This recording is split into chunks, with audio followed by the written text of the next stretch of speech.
Ugh. You totally had like your mic on, and I can hear Leanne like it took that long to set up. Like it was pretty funny. Yeah, I was like, no, not normally. She loves roasting my ass. Ay, ay, ay. All right. All right, ladies and gentlemen, welcome back to the fucking Broken Spoke fucking Broken podcast. I got my esteemed guest here, Mr. Matt Loughead. I'm probably blowing out the mic. Welcome back, Matt. How you doing? No, you sound good. You sound fine. Okay. I'm doing great. Tuesday after a long weekend. 3-day weekend, freaking awesome. Better than a Monday. Yeah. Awesome. No work for 3 days. Yeah. Great. It's like a sore Peter. You can't beat it. Yep. Cool. So, I know you said you guys were doing a lot of work. What's been going on? You guys been doing stuff to the house? Dude, like, it's nothing that, like, in the grand scheme of things, mm-hmm. Like what we've been doing is all dumb little tedious stuff that like adds up. Like I'll have Laura just walk around the house with like a thing of paint and like touch stuff up. You know, just like little dumb things, or like I think I told you we redid the one bathroom, the upstairs bathroom. We redid the downstairs bathroom. Nothing that's like really nothing that's like transforming the entire house, but just things that like take up time that you want to knock out, and it makes you feel better about having them be done finally. Yeah. Anything specific? That was it? Just random shit? No, nothing interesting, nothing worthwhile. Like just nothing even worth like, oh yeah, we redid this or we redid that. Like no, it's just things that like they take a lot of time behind the scenes, and then if you walk through the house, it would be like, oh, what'd you even do? Like it doesn't look like much, yeah. But like we know we did stuff. So mm-hmm. I don't know. If you get it, you get it. Like it kind of makes sense. Like just little dumb things and doing stuff outside, and I don't know. Like I said, all I was saying, like for tonight, it's because we lost all weekend doing family stuff, like shit for the holiday. Mm-hmm. And you get home and you have like a half day to do stuff for yourself, and then it's like boom, back at work doing shit for that. Oh yeah. We decided that August was the perfect time of year to pull up carpet and put in new flooring. So nice. On what floor of the house? The second floor here. Yep, nice. Her office, the smaller room, and like we were getting into arguments and stuff, and I said to her, I was like, why are we doing this in the middle of summer when now's the time to be like going out and tubing and just hanging out and enjoying ourselves versus sweating out labor we don't like. There's no deadline, there's no rush to doing this project. So we already had the ball in motion, and so for Labor Day weekend I was installing flooring. And we agreed that like once this project's done, we're, putting anything that's gonna break a sweat, we're gonna like pause until winter time. You know what I mean? Oh, dude, I get it though. Like you walk in a room every day and you look at it and you think about it and it like eats at you. You're like I want to be done that. Like I'm sick of looking at this. Like let's just knock it out. Mm-hmm. And I get it. I hear you. Like I'm right there with you. Yeah, it's a hell of a thing, but things are going good, and I don't have the printer running currently or anything like that. I've been trying. I've gotten really low on my orange filament, and I was trying to run the last little bit of it out, and I keep like putting a project in there. I'm like, surely that's going to use it all, and it's just still kicking there, dragging along. Yeah, you know what? I did the same thing like 3 or 4 times, and then I told you the other day I ran out overnight, and I did the same kind of thing. I'm like, oh, I've done like 3 or 4 prints. Like, there's no way I'm gonna run out. And I woke up, I looked at the printer like from a standing angle, and I was like, oh, it looks great. And I went and I like I got ready for work. I made coffee. I got dressed. I did all that shit. Like, got ready for work.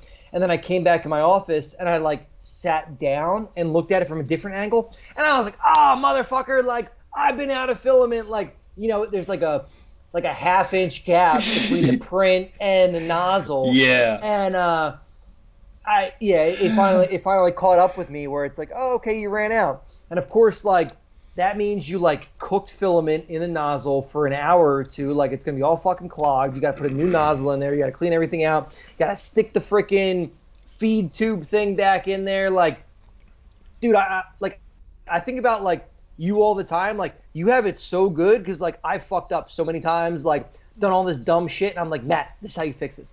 This is how you do that. Like, you know what I mean? Like, I'm always telling you, like, this is the easy way. Like, don't do what I did because like. Not even that I was like neglectful. I just how do you describe it? Like, I just I don't know. I kind of had to like learn the hard way, like super simple. Like, I had to learn the hard way, kind of like figure it out. Like, I'm not the most delicate with stuff. So you do have the firmest handshake of anybody I know. That's how I print the same kind of way. Like, I do the same thing with printing. It's like fucking firm. Like, I don't know, but. Yeah, it's cool, like, seeing your learning curve being so much faster than mine. Where, like, you surpassed all these problems that I had in the first couple months. Oh, shit. And you're like, you're already way ahead of that because you didn't deal with the bullshit because I, like, didn't listen to anybody or didn't read anything, and you're already ahead of that. So, like, that's awesome. Oh, man. I can't thank you and Gerber enough. The video you sent me of Gerber putting the thing together... Oh, yeah. That was, like, the best. Yep. Yeah. That's the best thing you could watch. And it saves so much frustration. Because when you're doing it on your own, you're like, what the fuck is this? What the fuck is that? Like, what's going on? Big time. He nails it in the most simple way. Yeah, and like, who's going to explain it better to you than another BMXer? I feel like that's, like, an easy way to, like, for communication to be very quick. Exactly. Yeah, because, like, the next best video I found, the guy made model airplanes. Wow. And that's cool. Like, that guy's video was awesome. But you're exactly right. Like, somebody that is motivated to make BMX parts and has a BMX brain, it's going to make way more sense to us than somebody that makes model airplanes, even though his video was great. But, yeah, you nailed it with what you said. Yeah, as long as he's not missing anything, yeah, it's going to be definitely the way to go. Yeah. So, do you want to talk about what you've been printing or anything like that? Or do you want to? I don't want to talk about it because of what you and I talk about. So, like, I don't want to talk about what I've been doing. Yeah. But, like, I kind of been working on some other stuff. Like, my dad will hit me up, and I don't even think he, like, grasps what a printer, like, he's seen it in person, but, like, he still doesn't even, he'll, like, ask me for something, and it's so random, and I'm like, oh, I never even thought of that. Like, let me dig into that. And I'll print him something, and surprisingly, like, it'll be out there, but just imagine, like, a boomer brain with no grasp of what we're doing, and they just ask for something. And it's like, it's a cool challenge because they don't even know what they're asking for. Not that he doesn't know what he's asking for. He just doesn't know the technology. He doesn't know what's possible. So he'll ask for something, and I'm like, oh, that's freaking sweet. Like, let me look into that, and I'll bang that out. So he asked for something, and I went online, and I was like, oh, give me measurements. Like, what do you have in mind? And, like, him and I figured out what he wanted, and he really had no clue what was even possible, and I didn't know what was out there. Right. And between the two of us, we figured out what was the best for him. And it's a cool process. Like, it's cool to do that together when he has no idea what can be done, and I'm just like, let's see how far we can go, or, you know, let's see what we can do with this. Oh yeah, it's the whole, like, rapid prototyping, quote unquote, is like, so it's so fun.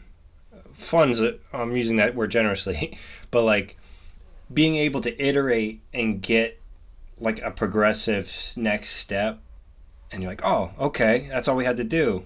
Like, I I mean, we'll get into the ledge dressing stuff here in a second, but I'm gonna go get my guillotine for handlebar foam. Like, that took like a couple of tries. Like, I had to make it and then cut foam, realized it didn't work, realized what I needed to add or change. And it's like, after you fuck around with that 3D program a little bit, it's like, shit. You know, I must have drew the guillotine itself in like 10 minutes. It took nothing at all. I was pretty stoked. I'm gonna go grab it real quick.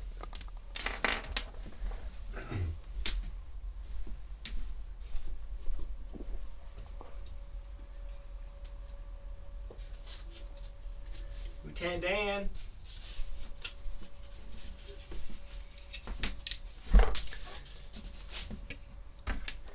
So I put a yeah sticker on it. It's upside down, but it fits. It's great spot usage, so why not? Yep.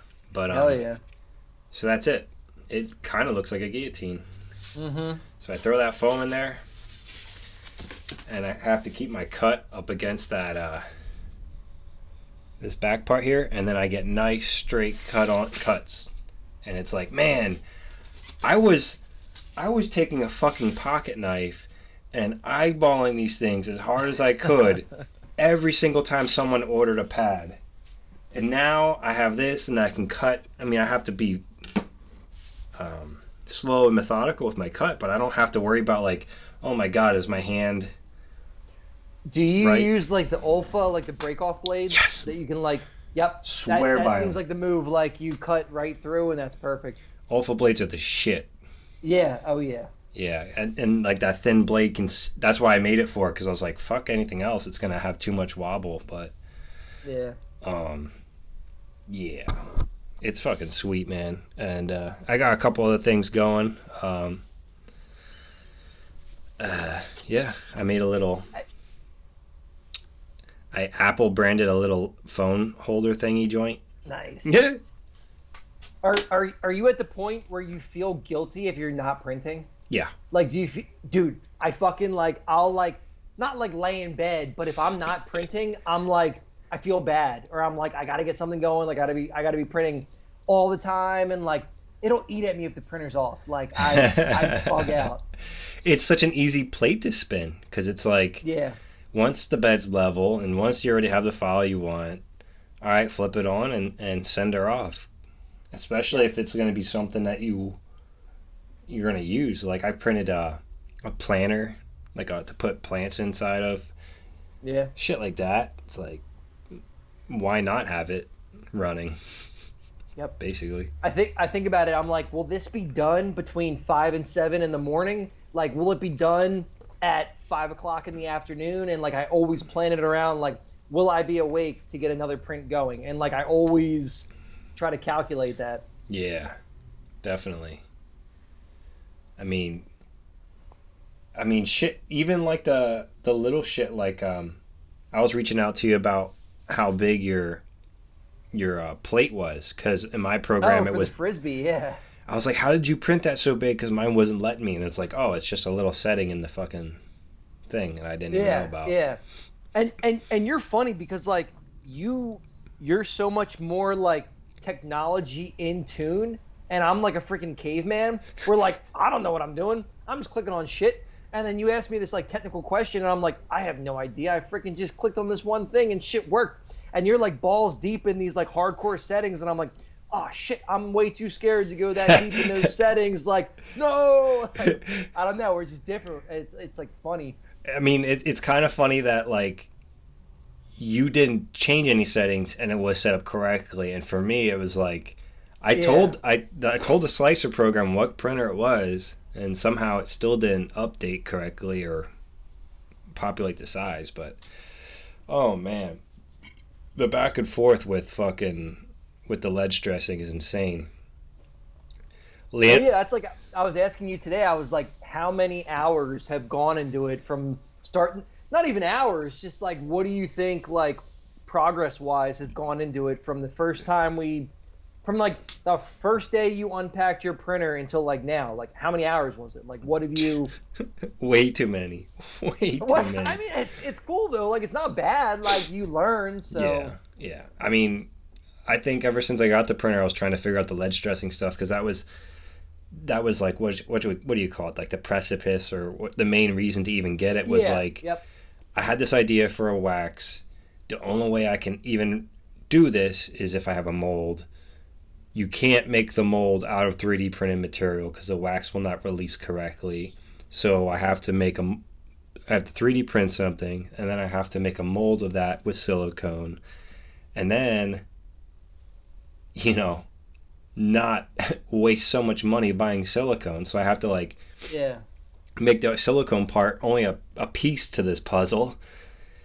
And I'm gonna once I have a bunch of like finished products hanging around, I'll go through like the actual full blown mold process, because people are gonna be like, "What?" And I'm like, "Yeah, this shit didn't make a profit to begin with, and if I included all the R&D that went into it now, I'm indebted to ledge dressing for the next couple of years." Well, and like, how many people figure it out on their own, or like how many people send an idea to Taiwan? Like, oh yeah, I'm not saying that's how it goes down, but like, think about where wax comes from. So many other people that have pursued this path have had a much more refined avenue that they go down, and there's not the trial and error that you've had. So it's cool to see the DIY side of it compared to somebody else that might be going a different way. Mm-hmm. Yeah, I mean, it's going to be it's going to be the best looking DIY wax ever, in my opinion. Yeah, hopefully, yeah. You know what I mean? Oh yeah, and like I can't remember. I mean, I know people that have put out a wax with a design on it and like what their processes have been. And then, do you remember, dude? I think it was like Hankins put out a wax that had a rail side and a ledge side. Do you remember that? Like the soft and the hard side, and it was kind of like, it was flat on one side and not beveled, but it was like rail shaped on the. Do you remember that? I remember the wax. I can see it in my head, but I'm not sure whose it was. I think Hankins did it, and he posted about like the actual aluminum mold for all of it, but he didn't even have like a logo design in it.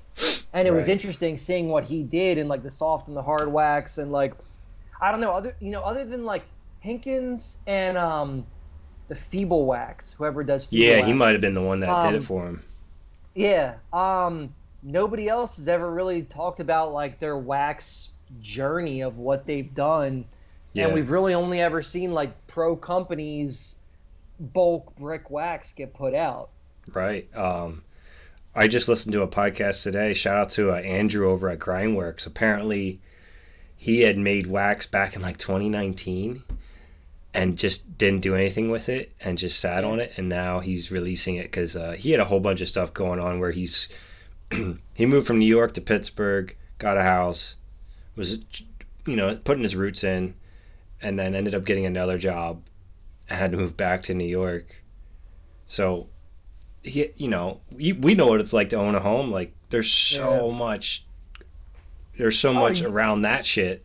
Yeah, you get pulled away from your hobbies and you get pulled away from what you want to do, and your time just gets cut way down. Yeah, so he had a career change, a housing change, while he's in the middle of doing all these things. So he kind of only got back around to it now. It's like, I'm half tempted just to buy one just to support, Yep. Like just be like, all right, cool, I have this now. Like, I have a little bit of wax too. Grindworks wax. I didn't put your pedals on yet.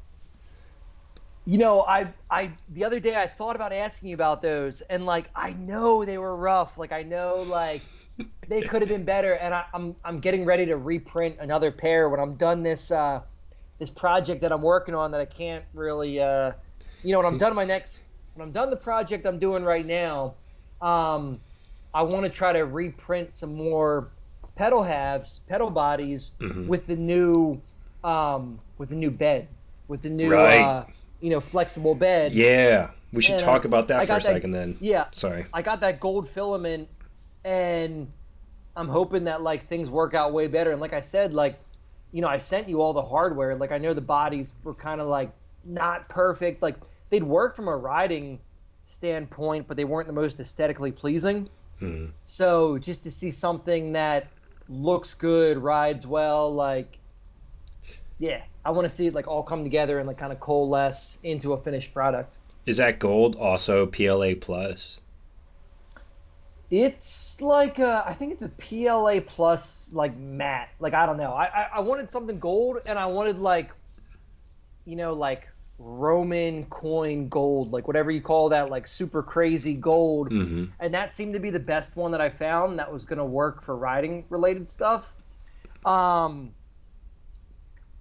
I still kind of think like pedals from what I've done and what I've put mine through, like pedals are gonna do well enough that like if you're where we're at in your riding career and like your riding life, you don't mind if you were to break one and like you kind of get satisfaction. You get more satisfaction by running something that you printed and you put together than like if it performs flawlessly. Like I don't need something that's gonna like, I don't know, like I want to be rough on it, but like if I don't have to absolutely be able to like bomb proof beat the shit out of it.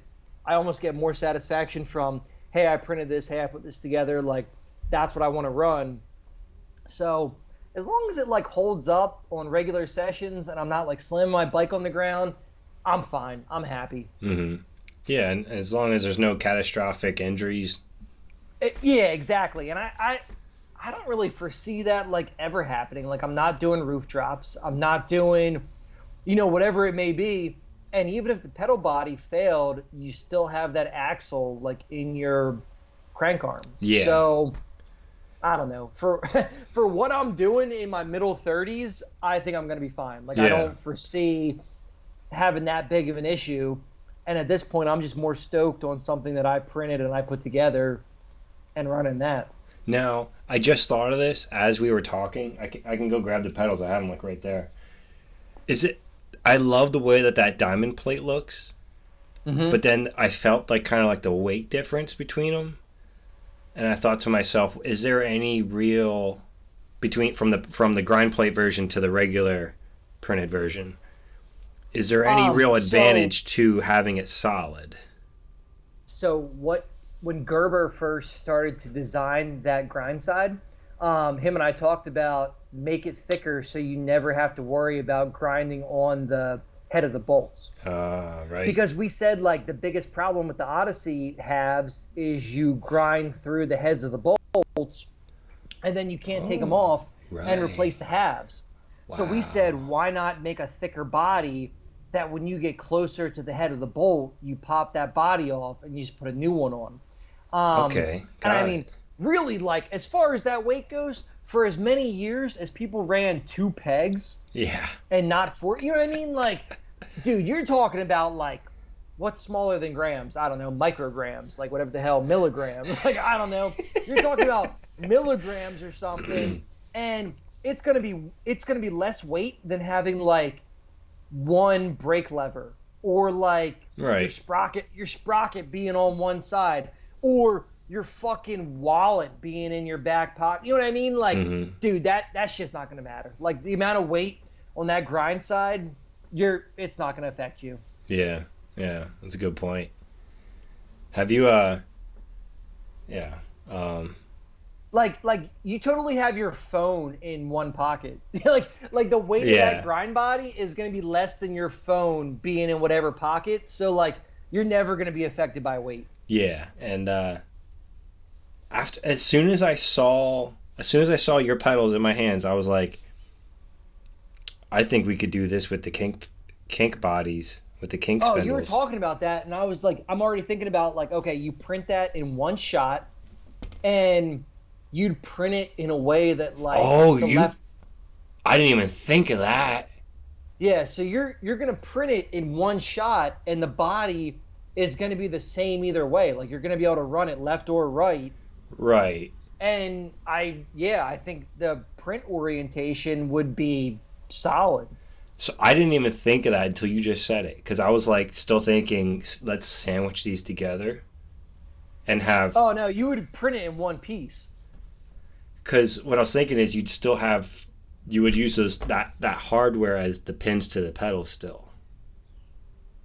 So that way, I mean, you would basically have one grip side and one slide side on each pedal. But yeah, what you're saying makes sense. Yeah. And you're totally right. Unless there's anything that needed to be printed that would change it. Yeah.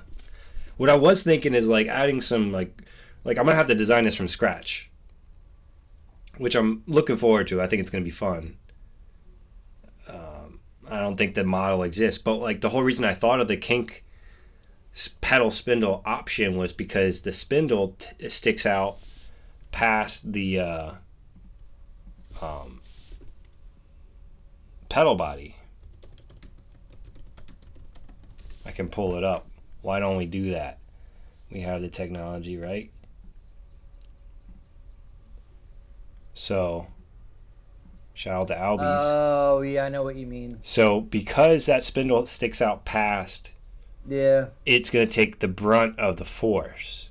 Now, I mean, I remember when these first came out, and it's happened to me too. But like, if you hit this like where my cursor is, if you were to hit that area, say like you like fell, and it kind of hit like a curb, like right where there's like some kind of uneven shit, the pedal will basically shatter, or like the whole back half will rip off, which happened to us in Baltimore when we were in a place that you did not want to be in with a broken pedal.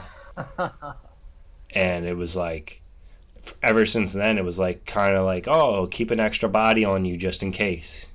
Yeah. So, in my opinion, or in my mind, I'm thinking.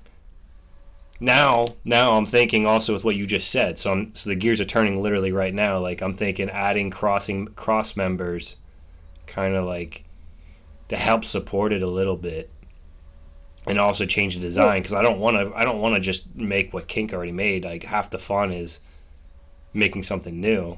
So if what you're saying, they made that body that you just put the spindle in from a different side and you make a left or a right pedal, but it's the same body, right? Yeah. Yeah. The AK pedals are like that. The claw AK pedals, really? I believe, are the same idea. Huh. Because dude, I was like the AK pedals. I was into them the ones with the pins. I was Centric. No, they're the Claw AK.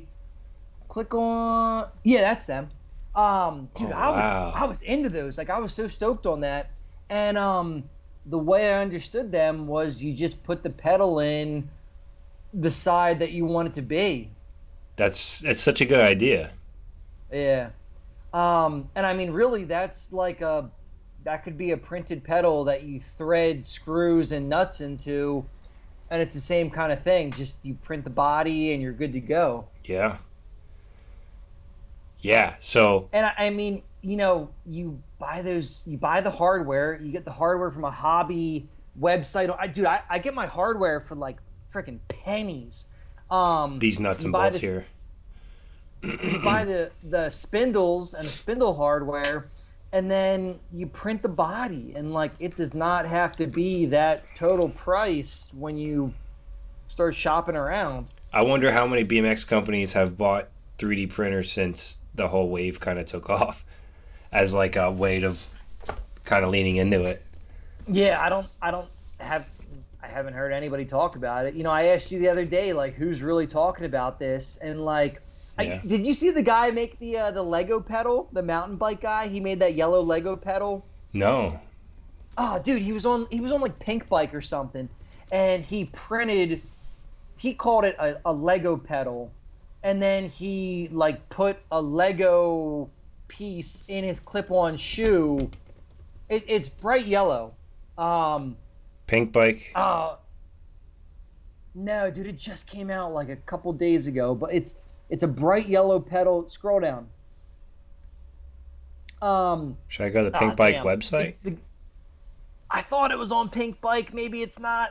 But the guy does viral videos. Like he freaking put pickle juice in like his helmet and was like drinking pickle juice from his helmet. But Oh, I thought it was on Pink Bike. I don't know, but he made a pedal that was a cage body, like a square cage body, and it was all Lego nipples, whatever you call that. And then he put a Lego piece in his shoe. Damn, I'm bummed it's not coming up.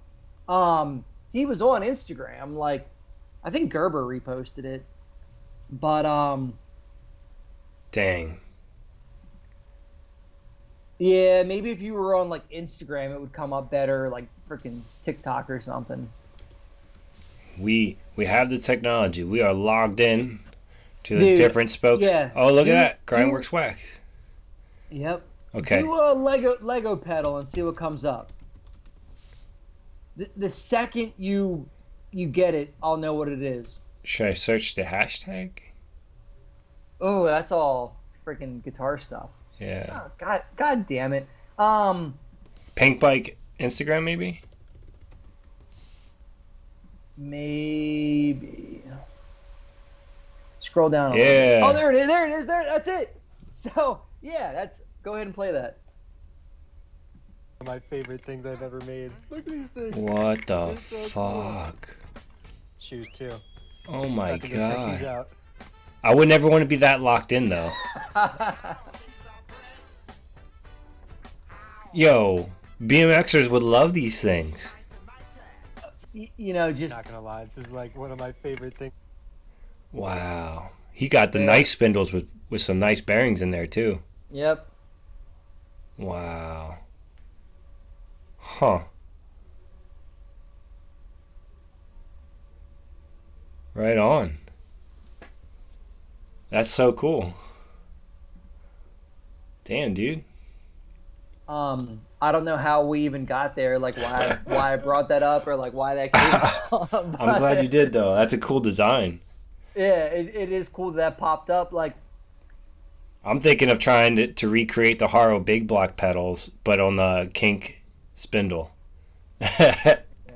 I think that'd be that's sick. what it was. You were like asking about like, are any companies talking about like printing anything? Yeah. And now, dude, I mean, like, I know I'm not the most like in super deep, but like I'm not disconnected either. Like, I don't know. I don't see anybody talking about it. Like nobody else is really doing anything. Right.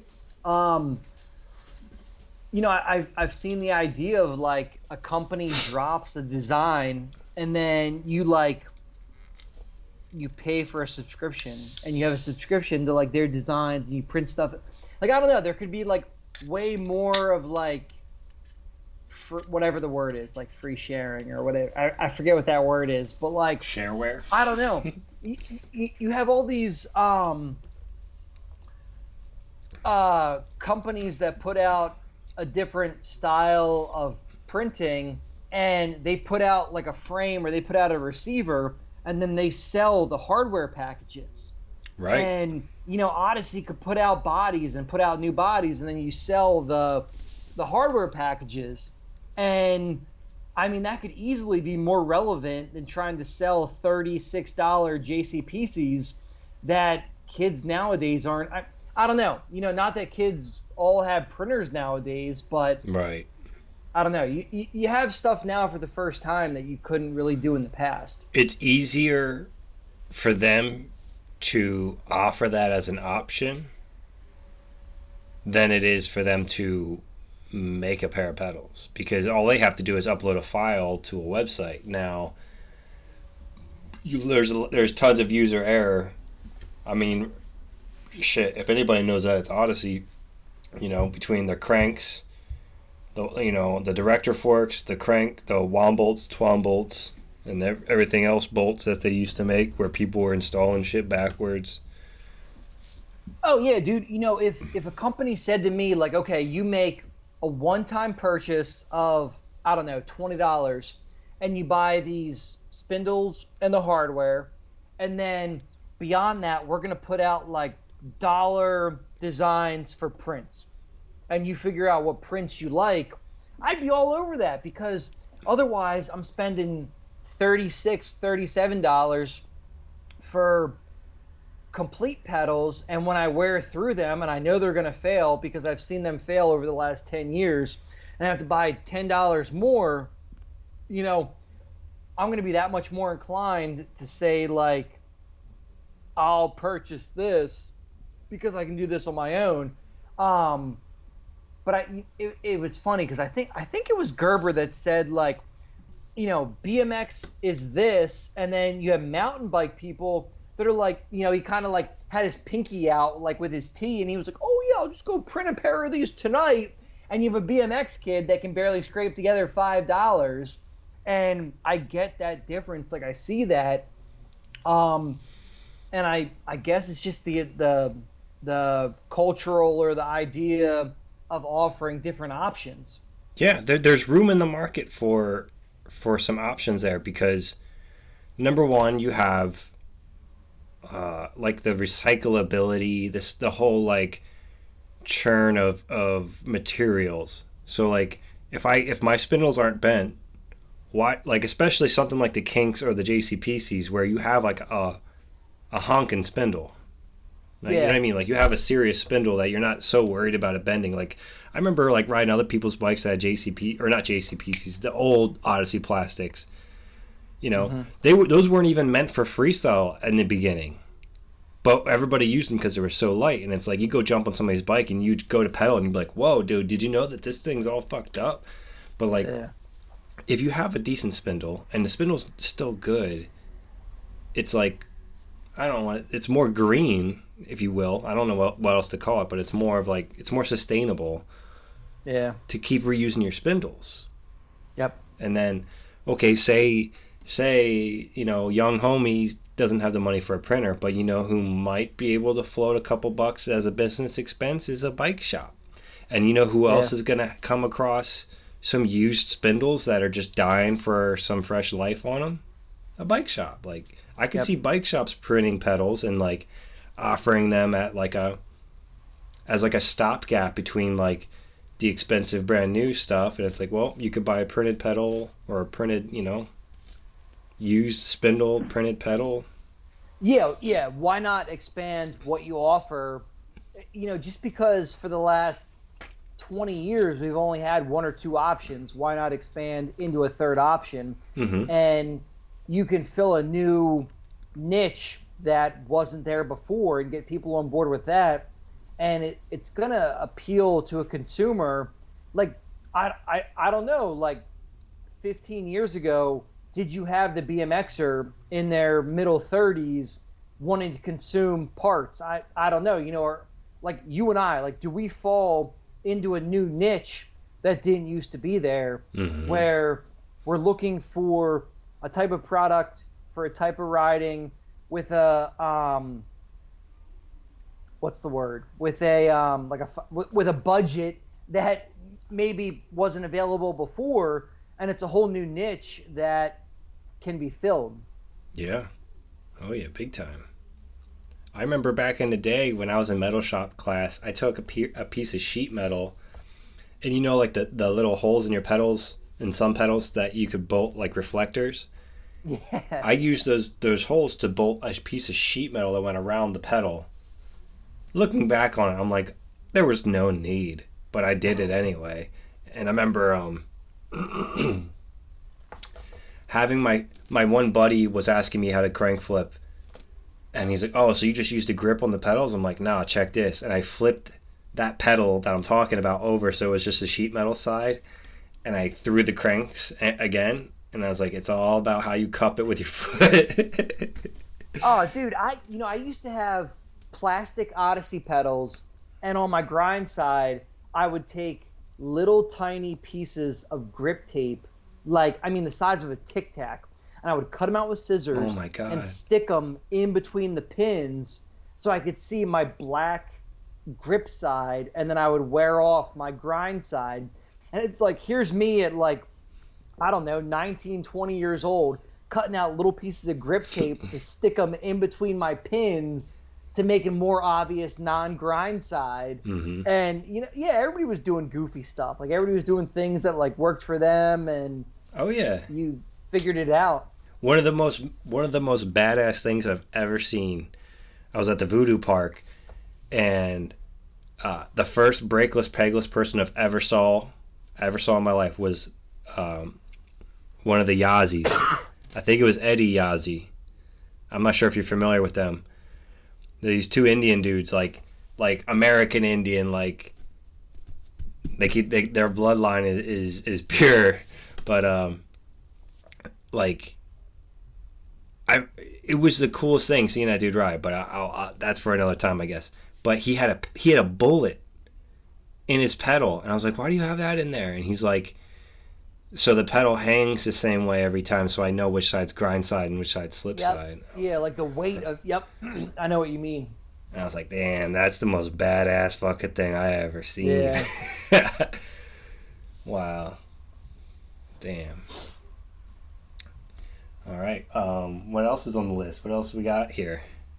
You had all kinds of good stuff, dude. Oh man, I want to talk about the deluge of like riding content. Like, yeah, it seemed like it had to be 2 to 4 weeks of just heavy stuff coming out every single day. Like, it seemed like you and I were talking about a new contest or like a new filming whatever it may be, or like new edits. Like, even today I came home and it's like, boom, the Joneson edit, like Joneson in California. I saw it. I didn't watch it yet. And it's like every single day. I mean, you and I, it was like I couldn't even keep up with it for a couple weeks. And like, I would see something and you'd be like, but have you seen this? And I'd be like, oh shit.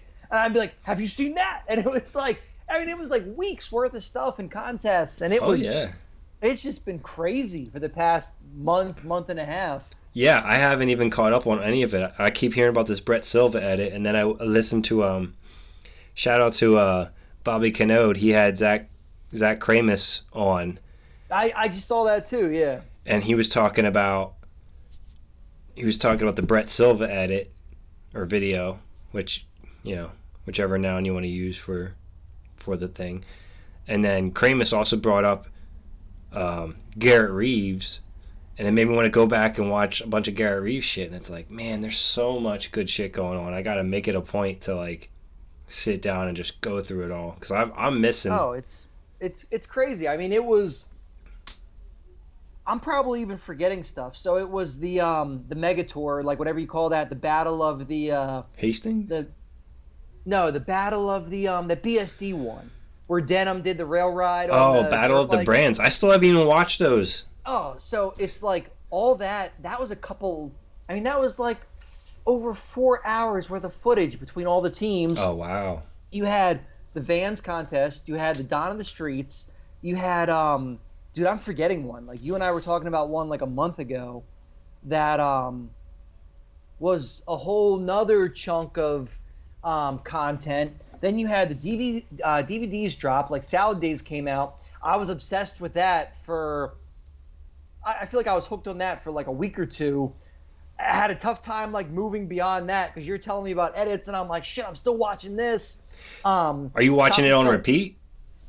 Oh yeah, like I was just trying to keep up with it because I might sit down and I might only get to watch like 20 minutes of it, and I like leave it in my PlayStation and then I watch more, and then I come back to my PlayStation and I watch a little bit more. Oh yeah. And then Chocolate Truck came out. That was the other one. The Brett Silva edit.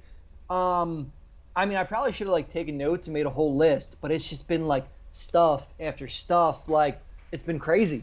Yeah, it's like everybody's been working on stuff, and then it all kind of. I don't think it was like a planned attack or anything. I feel like just so many people had pans in the fire that a lot of them came out at the same time. Well, and it made me wonder because in the past, you always heard about people filming all summer and then shit would drop like in the winter when people might not be outside doing stuff. Right, yeah, usually. But this was like, boom, in the summertime. Like, I don't know where it came from, but it's been crazy. I should have taken notes. I wish I made some kind of list or like prepared something, but I think anybody else that's been in the mix, they know like, we've just been assaulted for like 2 months with stuff coming out. Yeah, I part of me wonders if all this content equals sales or if it's just content. Like I don't mind. I'm happy to watch, but yeah, well, like Salad Days, like when they had the premiere, dude, I wish I could have gotten out to that. Like I was trying to figure out like in my life, could I make it out to Columbus? Like could I They only gave you like a week and a half heads up. It wasn't like they hyped it up for like a month or two, and I was just like, damn, I wish I could pull off getting out here. I wish I could pull off the drive. And it was just kind of like, I couldn't really make it happen short notice. But stuff like that, like, it's crazy how much is going on. You have the chocolate truck premiere going on, like, all that is awesome. How much content's coming out and how many in-person things are going on right now. Yeah. You would think that there was not a BMX recession or whatever is going on. And I don't, I'm kind of curious. This is a little bit of a side topic, but I'm kind of curious, like, what the real status of everything is. Like, Moeller was on that podcast, like, y'all better buy your grips and pedals and seats now. You ain't gonna be able to find them. Like, I don't know why I give him that accent, but you know what I mean? Like, it doesn't seem like there's that much of a drought. My thought would kind of be like, okay, I keep harping on Salad Days and Chocolate Truck. Salad Days was what, 4 years old? It's been in the works for 4 years. Chocolate Truck's been in the works for like fucking 8 years. It's something crazy. I think they were saying 6. I could be wrong. Don't quote me on that. So we're having content staggered from 4 and 6 years ago. Who knows what's going on now? That even if there's a drought or any kind of anything in, what the hell is it going to be, 2027, there could be plenty of stuff that people are filming for now that even if there's this or that or any kind of drought or dry spell, it'll be fine because people are doing shit now to have stuff ready in the future. Yeah. Kramus said on the Canode podcast that him and Scott Marceau are working on a split edit together, and I think that is so awesome. Oh yeah, anything Scott puts out is like awesome. Like his rail a month, whatever he does, is so sick. Like I wish I could do that. Like I wish I could put out a rail a month. Yeah. Yeah, that's definitely awesome. Yeah, man. He's really good. He's not scared either. He'll hop on a rail or hold a camera. Yeah, and if you're willing to dig, there's always going to be something to keep you psyched. Like you sent me that Pennsylvania Instagram account today, and I was like, what the fuck is this? Like that was the coolest account where literally the only thing I recognized was the Gerber front flip, the 2 doors. Oh yeah. Did you see that? I didn't see that one specifically, no. Okay, so I crept through every single spot. I went all the way to the beginning because I was like, who are these people? Like, where have they been? I was curious too. Yeah, literally the only spot I recognized out of everything they posted was the Gerber front flip, like apartment doors, whatever you call that. And it's cool because there was a ton of Harrisburg stuff. There was Harrisburg stuff that you've taken me to. And, like, I live right, or, whatever, I grew up right on the edge of that, like, Pennsylvania edge where you traveled in all those areas, and I recognized all that. And how many people can relate to like those central northern PA spots that like people aren't going to, like nobody's creeping up there. Like people are, I guess you have Woodward. So like people are more inclined to creep through some of those spots. But I mean, you're talking about Tyrone, PA. Like nobody's fucking been there. Like I was there this past weekend because my family has a cabin up there and I can relate to that. And that's awesome. But like the average person, they don't know Altoona, PA. Like that doesn't mean anything to anyone. Mm-hmm. So, you found that account. I got stoked on that. I'm in my middle 30s, and it's like that one little thing is like still keeping something alive. So like imagine how many little pockets are out there that are keeping people stoked that you and I don't even know about. Like there could be like some, I don't know, making shit up, like South Dakota Instagram spot. Like, I don't know. There's probably something out there that people are stoked on, and it's keeping them going, and nobody else is seeing that at all. Mm-hmm. And it's cool that you have those avenues. Yeah. Speaking of, like, motivation, I think that the us, them, Howard, Gerber, and Bo on Brant Moore's pod. No. Sorry. On the Go Cave. Shout out to the Go Cave. That was super motivating. Because I had, I knew those dudes were hands on. I knew that they weren't scared to like dial in a spot, but I had no idea that they were going that ham on editing spots. Well, that finding a nugget of like culture and a nugget of media like that it resonates with you so strongly and you gravitate towards that. Like literally, I think it was Howard. Howard said the most disgusting place I've ever been in the United States is Philadelphia. And like, dude, I've told people that like in my own life. I'm like, I've been all over the country. Yeah. Nothing is as disgusting as Philadelphia. And not that I feel that people don't believe me, but like they might not, they just don't get it because they haven't been everywhere. Like, yeah, I've been to LA, I've seen like needles on the ground, I've seen Skid Row, I've seen all that, but I've been all over the country. I've seen how disgusting Philly is. And like I've told Laura that, I'm like, oh, Philly's the nastiest place in the whole country. And then you hear somebody like, I'll say like, I look up to, and they say that shit, and you're like, oh my God, like this whole Right. podcast is going to resonate with me because somebody said something that I say in my life, and it has that much of an impact. Like it's crazy, and that's going to stick with you, and you're going to be drawn to the whole 3.5 hours of that podcast because that one little clip, that one little snippet in the first 15 minutes that stuck with you.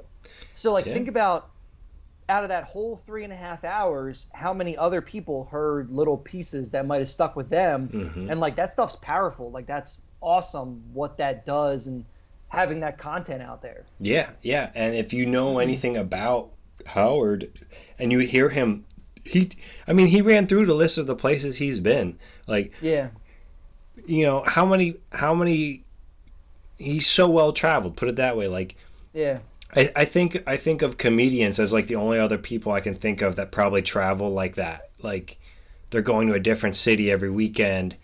They get, it's their, as a comedian, it's their job to get whatever the vibe is in that city and be able to make fun of it to those people. Like so I lived in Rochester for a year, right? Mm-hmm. Dave Attell performed in Rochester. Dave Attell is like amongst the comedian people, he's like one of the top 3, right? I just like Dave Attell. I just wanted to go see him. I went by myself, right? I'm watching it, and he's bringing up so much local shit, and it was to the point where I was like, I don't even fully get that joke, but it's so local, and so many people are laughing. It's like I know he hit a nerve, like. Yep. So like when Howard's like, yeah, I've been to Miami, I've been to San Diego, I've been here, been there, and yeah, Philly's kind of like this, and you're like, he's not lying, he's not. Oh yeah. Yeah. I mean, Philly's like the most disgusting place you could go in the whole country, and he never. I mean, even like saying Pittsburgh has the best spots. Like, he's got a point. How many times have we been to Pittsburgh together? And like, hell yeah, like they have the best spots. You never get sick of Pittsburgh. Like he nailed that too. Mm-hmm. The only street spots you'll see from Pittsburgh is probably the Welcome to Pittsburgh videos. I guess like anything like Doyle, like you're gonna see a lot of stuff. You're gonna see Boyce. You're gonna see like the schools in Pittsburgh. Mm-hmm. But I mean, it's just like another thing like that just cements like, okay, the legitimacy of what's being said. Right. And you're that much farther hooked. Like, yeah, I don't know. I think I keep talking about this one thing, and I'm like, I was so stoked on that because of what was said right off the bat. Everything they said in that episode could be fucking printed out and fucking made into bronze because it was so good. It's just it was super motivating because I've been here in Albany for over a year now, and I've not ridden a single street spot other than like a manual pad. Like, dude, I know you're sitting on a gold mine. I know. Like when we were up for the wedding, like I rode the park, the DIY, and just like going from like brewery to brewery, I was like, this is a gold mine. Like my spidey sense, it was going the whole time. Yeah. And I was like, I can't wait to get back up here and ride and creep and see what we can figure out because Yeah, I mean, it reminded me. I mean, it was hardcore a Rust Belt Yes, town. It was a Pittsburgh, a Philly, a Pittsburgh, out of Columbus, Cincinnati, whatever it may be. Like it fit right in. Dude, Binghamton, like you remember Binghamton, like it fit right into all those cliche towns. And like I know you're sitting on a gold mine. Like I know there's stuff up there. I mean, there's stuff right down my street that it's like I drive past it and I'm like, hey, that'd be cool. Yeah. And then it's like after listening to that, us them on the Go Cave, I'm like, no, yeah, like fucking apply yourself, dude. Yep. And the other thing that not to beat a dead horse, but the other thing that pops in the back of my head is when I moved to Rochester, I wanted to be a fucking shut-in. I didn't know anybody, so I just wanted to sit there and not go anywhere.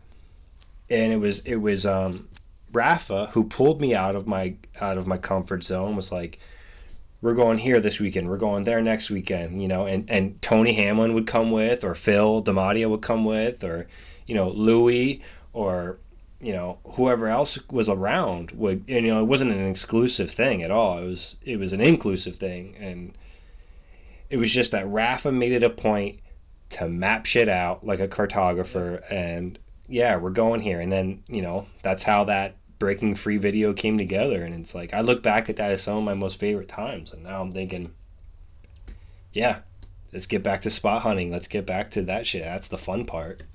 Yep. Oh yeah, it's like finding that new stuff. Like nothing's better than finding something new and like being stoked on it and saying like, not even like I'm never gonna be back here, but like if I came to visit you, I'd be like, oh, I'm only gonna see this once out of this whole year. Like you know what I mean? Like I could go back to it, but really am I? Like the amount of driving, make something happen, and it's just gonna be the stoke of it being something new. Mm-hmm. And I think everybody can attest to that. Like everybody can get on board with when you've never seen something before, you're that much more psyched to do something. Yeah, for sure. I gotta pee real quick. I was gonna kind of joke about doing a power hour, and then we had it delayed by 50 minutes to get started. So like, should we? Do you have like a hard out? Not a hard out. Like I'm getting fucking hungry. Right on. Yeah.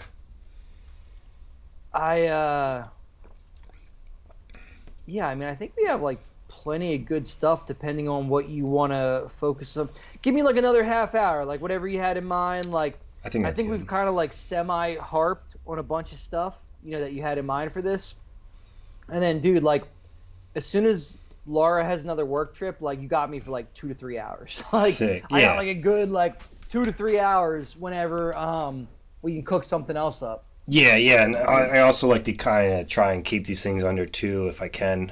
No real reason. I just kind of feel like it's less daunting to edit. It's less daunting to listen to. Dude, I can imagine. Yeah. I kind of wanted to. Let's just see what we can zip through and check out. I want to get into the current events, the Shane Weston sighting and everything real quick. Oh, yeah, right. Yo, it was weird that, like, you brought that up, and he was somebody that I might have, like, never thought about again in my entire life. Yeah. And you brought that up, and, within a week, we saw that. And luckily, he's, like, a distinctive-looking person where, like, he kind of stands out. But it was crazy that you brought that up, and then, boom, in that edit, he's just standing there, and it's like, what are the chances that he popped up like that? Yeah, so I kind of wanted to pull it up if we can. You said it's in the Denim Cox video? Yeah. Of all places, because like Denim's like been crushing it lately. Yeah, it was like right in the middle. It was some B-roll where it was, like some like congratulations, like daps, like. It was in the Raw, right? It was the more speed. Yeah, I mean, I want to say maybe it was like 6 or 7 minutes in. I think it was that handrail, kind of like in an alley by a dumpster where the security guard came out. That's what I do. I would go to like 6 or 7 minutes. I think it was like right in there, maybe more or less. It was that black handrail where they had to hold the door open or shut, and it was like, nah, go less. Go, keep going. Ah, fuck, maybe I don't remember. Keep going less. Okay, stop like right in there. Oh my god! I'm telling you, I think it was that handrail where the security guard came out of the building and wasn't. No. It might be like right after this. The footage looks so crispy. It's not this, I don't think. Filmed by Tony Maloof. Shout out to Tony. It's like nice and sharp, but it's not like so many things are in focus I can't tell what to look at. Yeah. Damn, maybe it wasn't around here. Maybe like kick farther. Like I kind of thought. It was a black rail. Keep going. Maybe it was more like keep going. Like more in the middle of the edit. Ah, fuck! I swore. Keep going. This whole video seems like it's worth watching. In my free time. I don't. Oh, that's it. Go back. So it's this spot. I'm almost positive it was like right in here. Let him through. Come on. It's somewhere like right in here, I think. We're like creeping on this edit looking for like the 5 seconds that he pops up. But yeah, I think it was like right around here. I mean he's a ghost online. You can't find him. Maybe go back a little bit then, because like it was. Go back a little bit more. Forward a little bit. Yeah. We can always crop this out. But yeah, it was like right. Dude, fuck! I swore. Is that him right there? Yeah. No. He was with Corey. Like. So there's Corey. There's Reed. Who's this guy here on the right? Dude, I'm telling you, it was like right here. I swear it was him congratulating him when he landed it. Go a little bit farther forward. Yeah, that's not him. That person on that bike.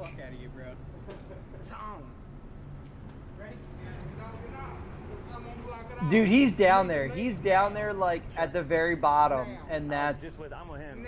That's fine, yeah.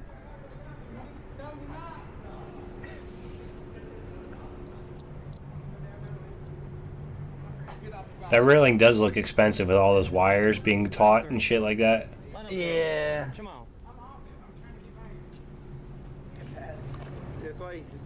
I think they come back to that spot. Like maybe keep going a little farther. Oh, right. Maybe so. Oh, there it is. Oh, that's it. Oh! Y'all good? What a name. Like, your name's Denim and you're tough as nails. Like...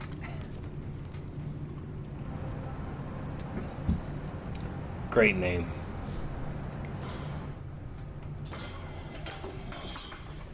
Ooh.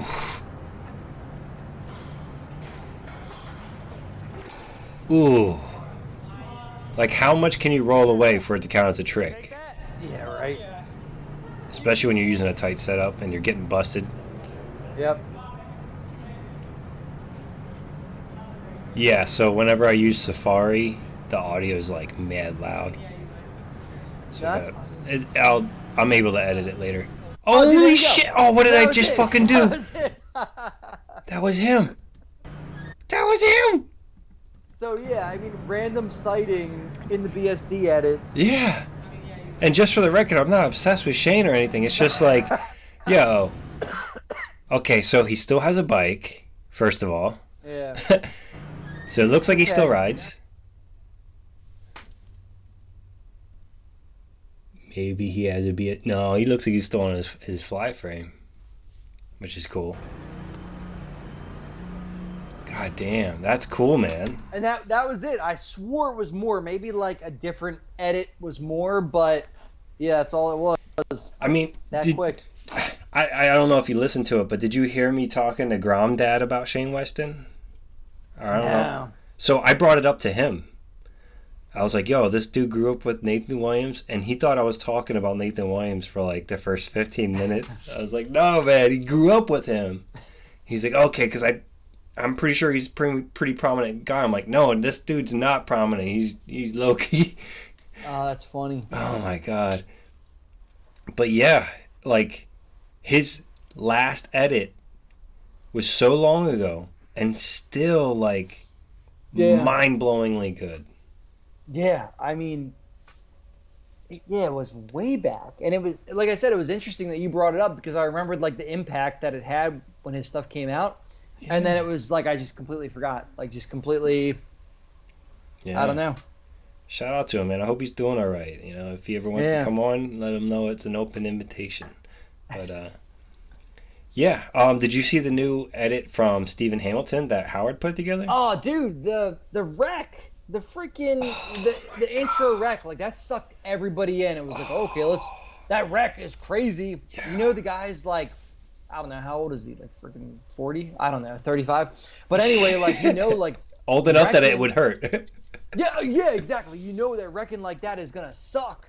Luckily, skateboarding, like everything looked like it was cool to see, like where the spots were. Like I had a pretty good grasp of like where everything took place, and it was cool to see recognizable spots.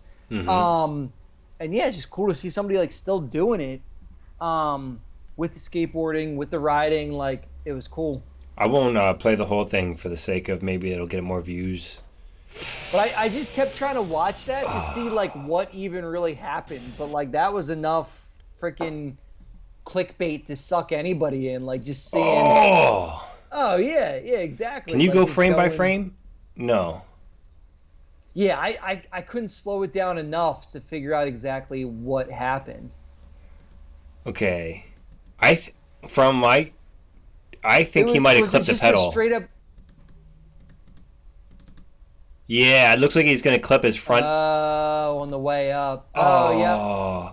Because he's got to worry about the rail and the pole. Yeah, I was trying to do it on my phone, but that's what it was. It was that foot that caught on the way up. Oh, my God, he's so high up. Oh, yeah, just falling like that, dude, that shit sucks. I almost wonder if, like, the fact that there's a bank there, like, saved him. Yeah, it might have helped to, like, hit the tranny of the bank. And, yeah, it would have only helped so much, but, like, yeah, better than hitting flat ground. Yeah. It looks like he hit his head. Oh, yeah, dude, that's horrible. That just sucks.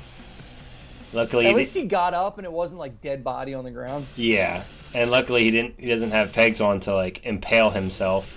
Yeah, get tangled up in. But I thought this edit was pretty awesome. Thoroughly enjoyed it. Dude, yeah, it was awesome. But just seeing a different kind of riding, like just seeing a kind of riding that was pegless with brakes, like somebody that's whatever age. Was cool to see. Yeah. For sure. Nice.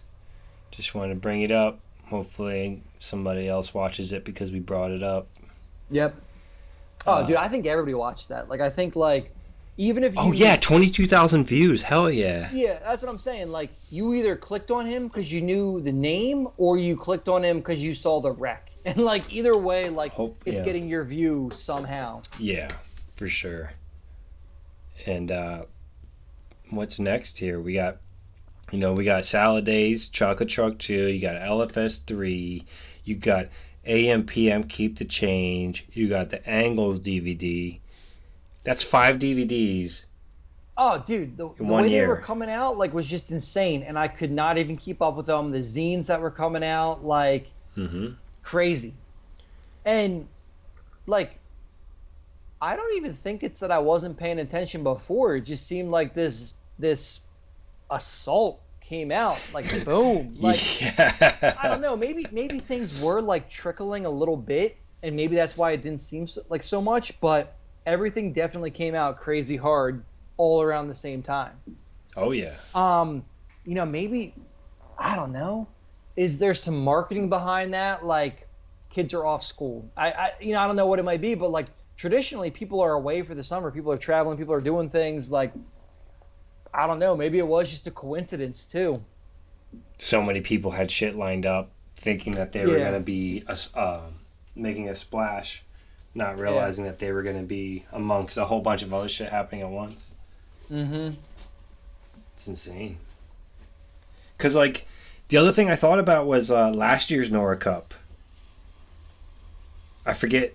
It was like angles, pull back or die, and a couple other videos, and I was like, "Fuck!" Like, how do you pick? Did they miss one because of COVID, or was that like? I don't think so. I don't even remember. I mean, I feel like everything was messed up for like 2 years from COVID. So I'm trying to remember, like, was there some BS from that? Like, did something happen? But yeah, I don't even remember that one that clear for some reason. But what I was thinking is like, man, like, if you're making a video and you've already been working on it for a couple years, right? Mm-hmm. You're probably thinking like, how can I, especially when you're at the level that Howard is, that, you know, the Chocolate Trudge dudes are, that the Pull Back or Die dudes are at, the Fast and Loose dudes. You're probably trying to hedge your bets for like best video of the year.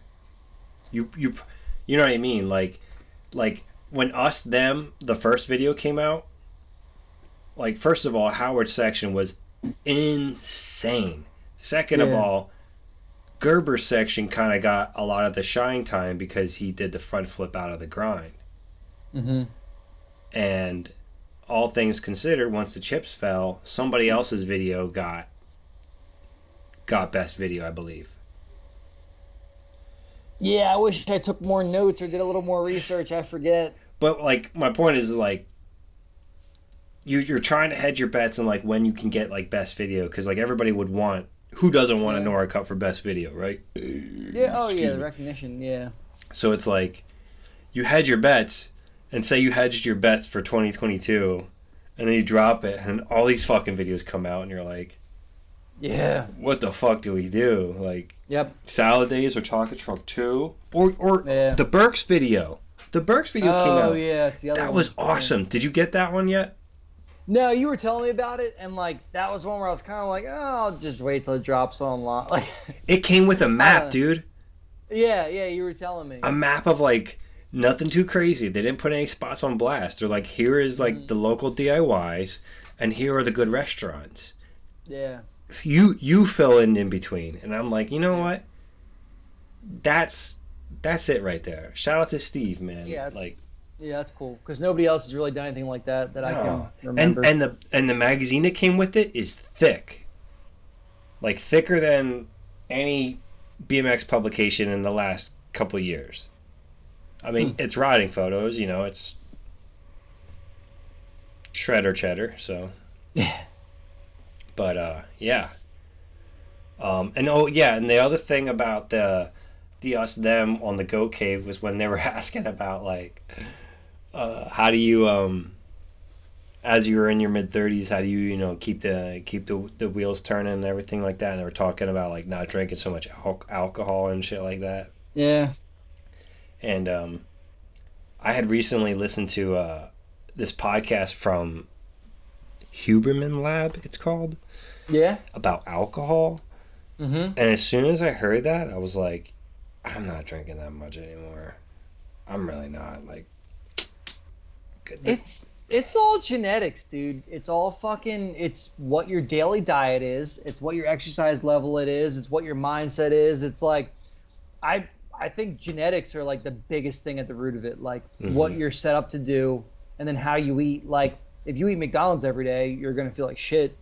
Yeah, and I don't know. There's a lot of factors to it, but yeah, I mean anything like that. Like if you take that out, you're going to perform that much better. I mean, it just depends on what you want to do. It depends on, like, your nightlife and what you have in mind outside otherwise. Yeah, and I've just been having a bad experience with, like, buying skunked beer up here. Oh, yeah? So it's kind of like, it was, like, a bunch of things kind of added up between, like, buying skunked beer hearing that podcast and hearing them talk about it, it's like I've been like kind of backing off the alcohol wagon a little bit, but I definitely cracked a few of these open for today because of how much technical difficulties we had to get started. Yeah, right. And you know what? Not drinking makes drinking more fun because it's like Huberman, I'll fucking put it in the show notes, dude. It was such an eye-opening podcast because he talks about how your mind is affected and like it increases like brain something or other.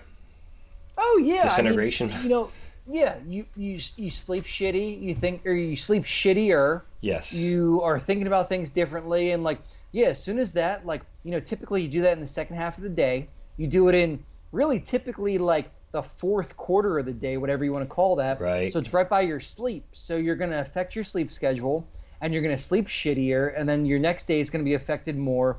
And yeah, I mean, it's really, in most cases, like it's not a good thing. Yeah. I mean, that's why you got to drink. If you're going to drink a little earlier, get it out of the way, try to rebound before you go to bed.